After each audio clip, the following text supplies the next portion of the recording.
Hello, and welcome to the Random Podcast, a podcast where we talk about random and dumb things. I'm Tyson. And I'm Josiah. And welcome to episode 30 of the Random Podcast. There's a lot of podcasts. Yeah, we started October 24th of 2024, and here we are in June, 30 episodes later. That's a lot. We've interviewed one of our favorite teachers. Who's that? Dr. Dreesen. We've interviewed our favorite theater director, Dr. Mears. That's the only one we have. We've interviewed our favorite superintendent as of yet because we're just getting a new one, so I can't really say that anymore. Yeah. But yeah. Is he your favorite still? Well, see, here's the thing. When you have favorites, there's like a special art to it because my parents just have me and Janessa, so they can say, Tyson, you're our favorite son. Janessa, you're our favorite daughter. Same thing with this. Dr. Dreesen's our favorite junior high Bible teacher. No, but I said, is Dr. K your favorite?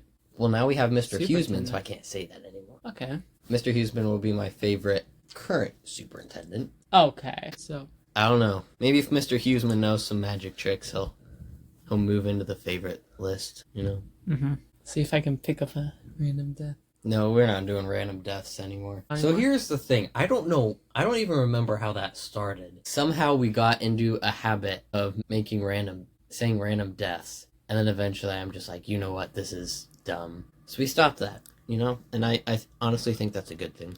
That's fair. All right, Josiah. You're over at my house for today. For tonight. And tomorrow. Morning. We know each other so well we can finish each other's sentences. It is summertime, currently. In 2 months and 10 days-ish, give or take, it will no longer be summertime. And we're going to be going to school. We're going to be dragging along. We're going to be like, oh, I can't wait for summer again. I don't like the idea. What classes will you have, dear Josiah? Because you have, Spanish.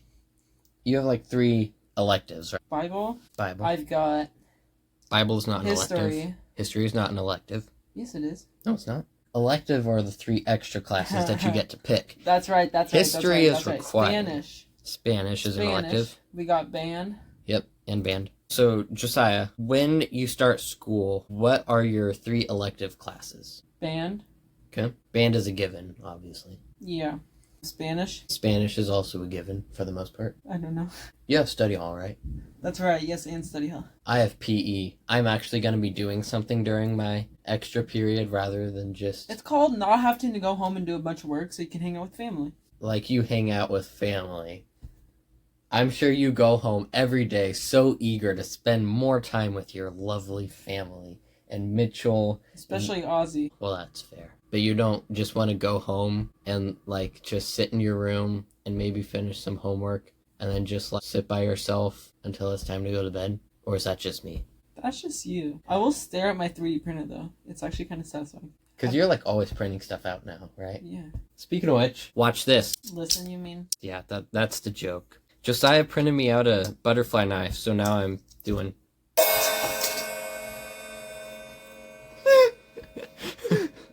Keep that in there. Okay.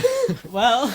And I'm not very good at it, as you can tell. I just chucked it at my hi-hat right there. But... Here we go. There we go. Okay. Hey, it loosened up. That's good. So, yeah, Josiah printed it out for me, and then I put it together. I learned I'm not... Yeah. You put it together. I'm not very good at that, but it's okay. And then, yeah, I chucked it at my hi-hat, because I brought the drum set. Trap set home. Brought the trap set home. Yeah. Do you guys want to listen to a fire beat? No. Okay.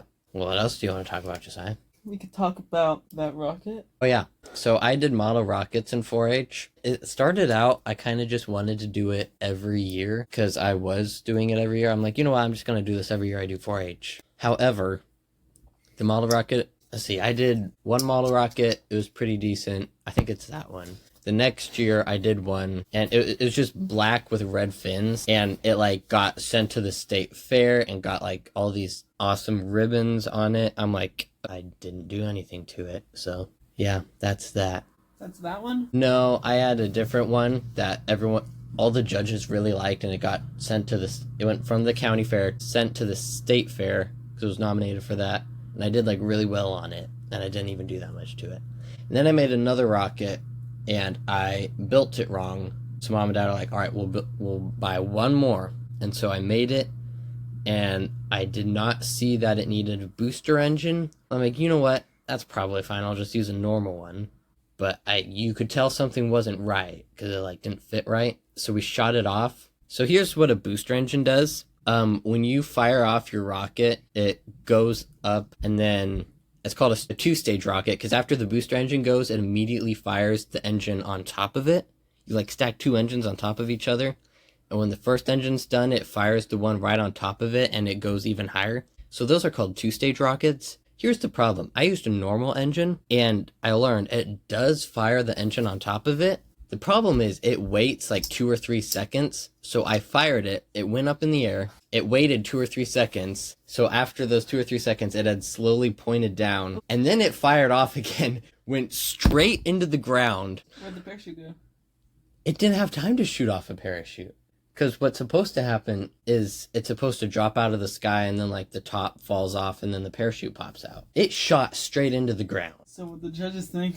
Well, here's the thing. I saw it shoot into the ground and just stared in disbelief. So then we finally found it and it looked like a crumpled up straw package. That's that one? No. Oh, I was gonna say. No, that one's fine. This one was completely broken. So I completely ditched the model rocket idea and went for a Lego diorama. Well, there were like a couple Lego guys there. And then I just put the rocket in the middle and made it like this crime scene thing. And the judge actually really liked the idea. They're like, I got special recognition because it was a clever idea that my dad technically came up with.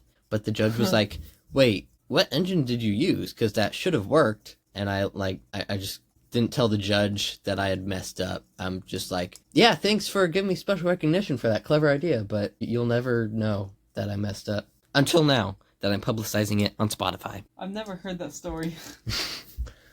Well, there you go. That's the story of my model rockets. That was the last year I did model rockets. And then a couple years later, we gave up on 4-H because it was kind of dumb. You know what was really dumb about 4-H? What? It's that they would pay you. I know. I'm like, how do you make that money? But here's the thing. I made like $100 one year. From 4-H? Yeah. Okay, well, there's something different with your county fair because with my county fair, we would put like $50 into the rocket. Actually, I don't remember how much they were. 20 or $30, the engines, firing them, everything. And then we got like $1.25. That's it? Yeah. Maybe that was for the fruit and zucchini and stuff that my parents did. I don't know. Yeah, how did you make $100 off of 4-H? Couldn't tell you. Well, anyway, that's my 4-H story. Eventually, we just got tired of it because we did show goats and we were kind of getting into that, but we weren't like hardcore goat showers. Therefore, we didn't win that much. I got a couple of purple ribbons, but we just did it for the fun of it, and you don't really get much out of it unless you're like hardcore goat shower. And so then we moved to cows because our neighbor that lives a mile down the road, we would go to his house, work his cows, and then we'd show him at the fair.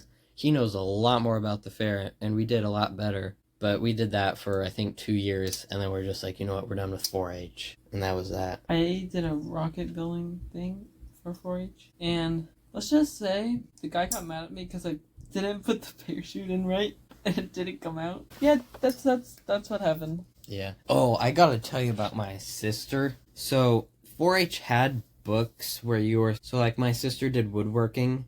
4-H had woodworking books where they, like, gave you instructions on how to build a birdhouse. But we didn't really do that. We didn't want to buy the books and just follow the instructions. You know, who likes following instructions? That's when it comes to a big Lego set. Yeah.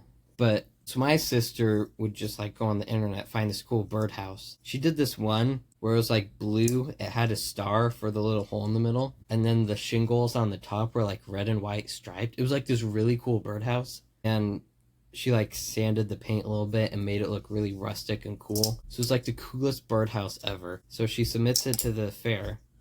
And we saw that she didn't get a very good ribbon on it. She only got, like, a blue or maybe even red on it.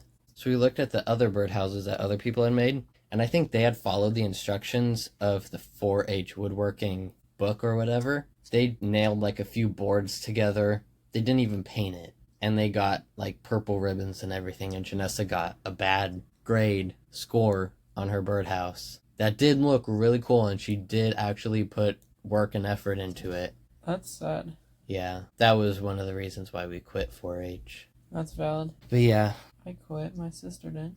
Hey everybody, thanks for listening. Now before we get back to the episode, I want to quickly tell you about our sponsors W Energy and First Form. You'll find information and websites in the description below. Now, if you go to w.gg and type our code randompodcast in at the checkout, that'll give you 10% off your purchase. And with First Form, all you got to do is click the link in the description below. Thank you guys. This really helps us out a lot. Now, let's go back to the episode. Let me tell you about Jazz Camp. Have I told you about Jazz Camp yet, Josiah? No. Okay, so there's this jazz camp at UNO every summer. It was just last week. So I went to it with my friends, and at this jazz camp, they had brought directors from like all over the world. World or state? Or country, I mean. No, world. James Morrison came from Australia. If you look up the top 10 best trumpeters still living, he will show up as like number 3 or 4. So this guy is like world known, one of the best. But he doesn't just play trumpet. Like, he plays trumpet super well. He plays trombone really well. He plays piano really well. He plays bass really well. He can play almost every instrument at a professional level. And he does stuff with airplanes, and he like owns boats. He does airplanes. Like all this stuff and all this side stuff, all at a professional level. This dude is like super cool. See, I like the airplane idea. Well, of course you do. So this jazz camp at UNO, the University of Nebraska, Omaha, they had brought directors from all over the world and state. Well, yeah, that counts. There was a drummer from LA named Bernie Dressel, and so I do drums, so he did the drum masterclass. Bernie Dressel has played drums in movies. The top 3 I remember were Up, Inside Out, Cars 2. Like, he does the drums in the score for those movies. It's like when you listen to those movies and you hear the drums, that's Bernie Dressel. And then I met him at UNO Jazz Camp because he taught me how to play drums because he's really good. And he has a couple of albums that he made, and I wanted to buy one, but the CDs were $20 and I only had $19 in my wallet. So I told him, I'm like, I'm sorry, will you have him later? Because I'm $1 short. And he's like, just $1 short? You know what? That's all right. So he let me buy his CD for like $1 cheap, which I thought was awesome. So you should check out Bernie Dressel, James Morrison, Pete Madsen ran the thing. I think he works at UNO. Willie Murillo, I think. I don't know how you pronounce his last name. He kind of did all the announcement stuff. He was really fun. And he's like a big producer. He produced one of the Super Bowl halftimes, I heard. He's like made songs used in Disney productions. Like, he was showing us one song that he made. Like, he wrote it and assembled an orchestra and band to play it. During a movie? Yeah, it was like for some short film or movie, I think. Okay. Yeah, so these guys have been all over the world and done all sorts of things, and it was a blast. And after lunch, they would have the directors perform all these songs for you, and it was really fun. On the first day, they did the national anthem of video game themes. Do you know what that is? Nope. Bob on Battlefield from Mario 64. Oh. Man, it sounded good. Enough about me, Josiah. How about you? Well, I kind of ditched Facebook Marketplace because it kind of took up a lot of time. So I went to 3D printing. I've only made $45, but still, that's something so far. And I got my 3D printer cheap, $360 with a dryer. So now I 3D print stuff, and I have someone picking 3D prints up Wednesday. Dang. What did you 3D print him? I 3D printed him 3 Minecraft axolotls. One bigger stretchy one. Not stretchy, like wiggly. It was like bendy. Yeah, and then I made him a flexible dinosaur, I guess it's called. Flexi dinosaur. So you can you design it, or do you just get stuff off of the internet? I could design it. But you just got things off the internet? Someone asked me to design something, but not so good at designing, I'll say that. But yeah, I just get it off the internet most of the time. And they're designed with a spine so that it bends a little bit. Well, I know what you mean, because they're not they just have joints in it. Right, joints. Just two you know when you cross hands to do a dance? It's like that. Okay. That's what it looks like. And if you guys can't picture it, or if you don't want to picture it, or if you can picture it but you want a 3D print of Josiah. What? I mean, not of Josiah, from Josiah. If you want a 3D print of Josiah, he might print you that too. But that's a stretch. I could give you Owen Cooley. Yeah, if you guys want to check out Josiah and his 3D printing business, ask him about it. If you want to print for me, just email Josiah Mark 323 at iCloud.com. No capitalizations. Could work out a little deal. I got an Ender 3 Plus. All right, well, thank you guys for listening to me ramble about 4-H and all of the things and jazz camp. And remember to check out Josiah's Boomin' Business. Booming. Help him make his business boom. Because he printed out... My new slogan? Help me make my business boom. Your new slogan? Yeah, because he 3D printed me a butterfly knife. That's the sound you've been hearing the whole time. And I kind of suck Imagine at it. someone finds that in a package. But if he 3D printed me something, he can 3D print you guys something. So you should check him out and do all of the things. Thank you for listening. See you guys in the next episode. This is Tyson and Josiah. signing out. Dang, that was actually really good.